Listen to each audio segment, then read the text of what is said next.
नाज़िर दिखा रहे हैं इस्लामाबाद, लाहौर, कराची और पेशावर से।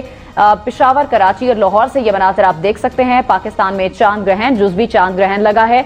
मुख्तलिफ शहरों से मुख्तलिफ मनाज़िर हैं जो आप अपनी टेलीविजन स्क्रीन पर देख सकते हैं। पाकिस्तान में चांद ग्रहण के ये मनाज़िर हैं आपकी स्क्रीन पर। आपको बताएं कि पाकिस्तान में जुज़वी चांद ग्रहण जिसका नज़ारा किया जा सकता है। पाकिस्तान में चांद को जुज़वी ग्रहण लग गया। लाहौर में चांद ग्रहण 5:05 पर शुरू हुआ जो 6:56 तक जारी रहेगा।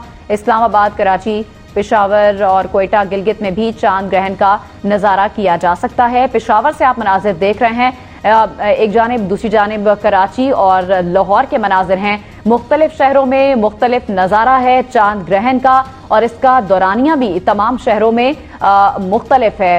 कोयटा और गिलगित में भी चांद ग्रहण का नज़ारा हो सकता है। कराची में 5:46 पर ये चांद ग्रहण शुरू हुआ और 6:56 तक ये चांद ग्रहण जारी रहेगा।